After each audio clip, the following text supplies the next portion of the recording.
La team des immopreneurs, j'espère que vous allez bien. On se retrouve aujourd'hui dans une nouvelle vidéo.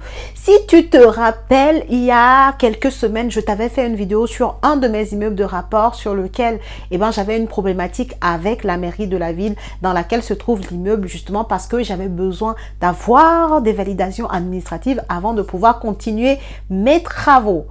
Et je t'avais dit dans la vidéo que j'allais te donner une suite pour que tu saches, voilà, dans ces cas-là, comment les choses se passent. Cette vidéo ne sera pas la dernière, mais je vais te donner aujourd'hui où est-ce qu'on en est exactement sur cette problématique. Reste jusqu'à la fin de cette vidéo. Bonjour à tous et bienvenue sur cette chaîne destinée à l'investissement immobilier. Je suis Célie Médéou, épouse d'Orido. Je suis immopreneur, une personne qui gagne de l'argent grâce à l'investissement immobilier.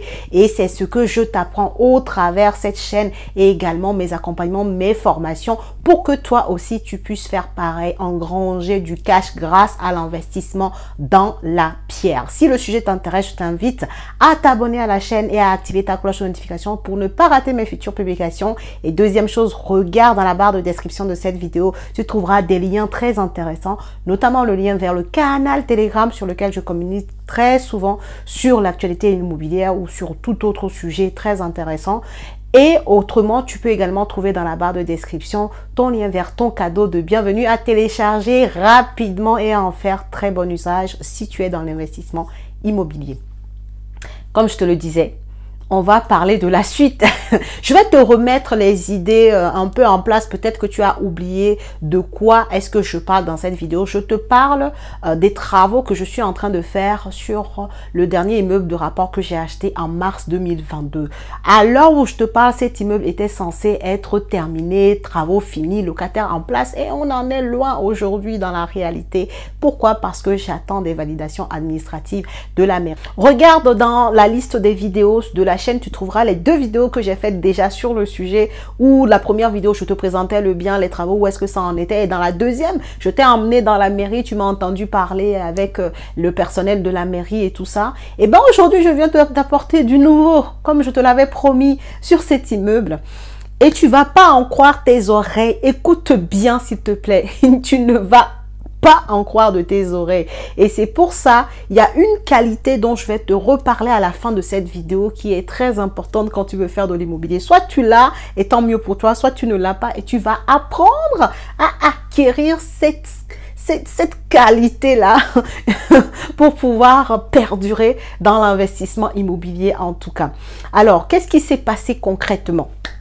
La vidéo dont je te parle date du mois de décembre, ok? On était plutôt fin décembre où j'ai publié ces deux vidéos-là. Depuis, comme je te l'avais dit dans la vidéo, j'ai relancé la mairie, j'ai fait un point aussi avec le maître d'œuvre qui travaille sur ce dossier-là et il a aussi commencé à faire les actions comme il me semblait qu'il est important de les faire. Donc voilà, il a commencé à les faire et tout ça. Entre lui et moi, le fait de pressuriser la mairie, on a pu finalement avoir un retour. Et tu sais quoi? La mairie de la ville a perdu notre demande. Ça veut dire qu'on a passé 5 mois à attendre pour rien. Elle a tout simplement et bonnement perdu la trace de ce que nous, on avait envoyé comme demande. C'est quand même dingue, quoi. C'est quand même dingue. On a l'impression de se retrouver au Moyen-Âge où il n'y a aucune méthode de sauvegarde de données, en fait. Ils ont perdu notre demande. Ce qui fait que, en fait, quand on leur parle de l'adresse, quand on leur parle de ce bien-là, en fait, ils savent même pas ce qu'on a demandé parce qu'ils n'ont pas le dossier, ils n'ont plus le dossier. Ils n'ont plus le dossier. Alors, comme je te l'ai expliqué dans la vidéo 2, dans cette mairie en question, il y a eu des changements de... Tu sais, il y a eu des mutations. Il y avait une personne qui s'occupait de ça, qui est partie, un autre collègue qui est venu, qui a fait tampon, qui est parti. Et là, on est sur une troisième personne sur ce poste-là. Donc, je ne sais pas comment ça s'est fait, mais entre les allers-retours, en fait, le dossier est perdu. Et ce qu'ils nous ont demandé, c'est simplement et bonnement de recommencer la procédure après 5 mois de rien du tout. Donc, que faire? Qu'est-ce que tu ferais à ma place? Est-ce que tu recommençais la procédure ou est-ce que tu les entraînerais je ne sais pas où? Ou est-ce que tu leur mettrais la pression? Qu'est-ce que tu aurais fait? à ma place? Dis-moi en commentaire si c'était à toi d'ailleurs, après 5 mois d'attente, que tu apprends que ils ont perdu tes documents, ils ont perdu l'adresse de ta demande et que finalement, ils te demandent carrément de recommencer toute la procédure. Qu'est-ce que tu aurais fait à ma place? Dis-moi dans les commentaires. Mais en tout cas, ce que nous, on a décidé de faire, bon, en fait, de faire comme ils ont demandé. Le maître d'œuvre a rempli à nouveau les documents. Il me les a transmis, j'ai signé, j'ai renvoyé à la mairie. Ils ont demandé quelques corrections parce que là, pour le coup, je peux te dire qu'ils nous ont vraiment tous les jours au téléphone. Hein. Pressurisation au maximum. Donc, ils ont pu nous dire rapidement les modifications. Ils ont fait leurs demandes, ils ont posé des questions, on a modifié le document. Et là, c'est bon.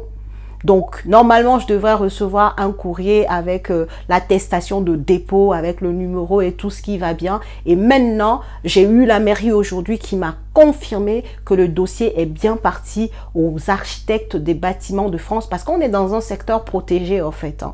Donc, il faut savoir qu'en France, la plupart du temps, quand tu es dans un secteur où il y a une église, un monument en fait, ok, dans un secteur où il y a une église, une mairie, tout ça en fait, ce sont des secteurs qui sont considérés protégés, ce sont les monuments historiques en fait. Donc, c'est des secteurs qui sont contrôlés par les architectes des bâtiments de France. Donc, du coup, on est dans ce cas précis parce qu'on est en plein centre-ville, la mairie, genre, tu vois l'immeuble de la mairie presque. Donc, du coup, c'est pour ça que le dossier est parti maintenant aux architectes des bâtiments de France et c'est maintenant avec eux qu'on doit reprendre contact pour aller au bout des choses, voir s'ils nous donnent les accords, sachant qu'on fait rien d'extraordinaire, on ne change pas de coloris, de la menuiserie ou de la toiture ou des tuiles. Donc, normalement, ça devrait aller vite. Mais sachant que les ABF, donc les architectes de bâtiments de France, ils prennent 1 à 1 mois et demi pour faire un retour. Et eux, ils n'ont rien à faire de savoir que la mairie a pris 5 mois de retard. Donc, ça veut dire qu'au moment précis où je te parle, on est parti pour au moins, si tout va bien, 1 mois. D'accord? Alors qu'on n'a rien demandé. Et ça m'amène à te parler encore une fois de la patience. La patience active. Et le fait de pouvoir prendre sur toi, de pouvoir, voilà, respirer profondément et ne pas péter un câble. Parce que des fois, il y a des gens que tu aurais aimé secouer. Mais dans l'immobilier, tu vois, tu as toujours besoin d'autres personnes. En fonction des projets, surtout quand tu as pour objectif de grossir tes projets, tu vas voir que plus tu fais des projets gros, plus à des moments donnés, tu ne seras pas seul décisionnaire. Tu auras besoin de validation. Et malheureusement, parfois, tu tomberas sur une mairie comme celle-ci qui ne va pas faire le travail. Tu tomberas comme moi sur un maître d'œuvre que tu dois pousser un peu parfois pour faire les choses aussi. Donc, ça fait partie, en fait, des aléas de l'immobilier qui te demande beaucoup de résilience, de la patience et voilà, de savoir travailler aussi avec les autres, de pouvoir les pousser parfois quand il le faut. Voilà, tu dois être agile et habile en fait dans l'immobilier et clairement, ça peut t'aider à pouvoir contrôler certaines situations et sortir ton épingle du jeu malgré la complexité que peut présenter la situation en fait. Donc voilà, je voulais te donner cette information. Actuellement, on est parti pour un tour encore. Donc aujourd'hui, officiellement, c'est bon. La mairie a enfin fait son travail, a enfin pu envoyer les éléments aux architectes des bâtiments de France. Et maintenant, la balle est dans le cas des architectes des bâtiments de France. Moi, dès lundi, on commence à les appeler pour savoir où est-ce qu'ils en sont, qu'est-ce qu'il faut, pouvoir échanger avec eux, peut-être se rendre sur place pour pouvoir échanger directement sur le projet avec eux, pour pouvoir avoir un accord rapide, qui soit plus rapide que les un mois et demi généralement qu'ils font quoi. Voilà, c'est ça l'objectif maintenant et c'est ce qu'on va faire et je te donnerai des nouvelles au fil du temps. Je pense que je referai une autre vidéo pour te donner le fin mot de cette problématique là dès que j'aurai le sésame, l'autorisation comme il faut enfin parce que la mairie a enfin fait son travail. Voilà. Donc, comme je l'ai dit, ce sont les aléas de l'immobilier. Ça ne rend pas le domaine moins attrayant. Non, c'est comme tout domaine, en fait. Tu auras des risques. C'est pour ça que je te le partage, en fait. Moi, je n'ai aucun mal à te partager ce genre de difficultés parce qu'il se peut que tu en aies, surtout si tu as comme ambition de grossir ton patrimoine, de faire des projets incroyables, de gagner beaucoup d'argent. À un moment donné, tu vas t'attaquer à des projets plus importants, plus intéressants aussi financièrement parce que plus tu as beaucoup de difficultés derrière, c'est que le cash flow aussi va être plutôt pas mal, quoi. Voilà ce que je voulais te dire dans cette vidéo. Dis-moi ce que tu en penses, pardon, en commentaire et partage la vidéo. Comme d'habitude, abonne-toi si tu ne l'as pas encore fait. Et puis moi, je te dis à la prochaine vidéo.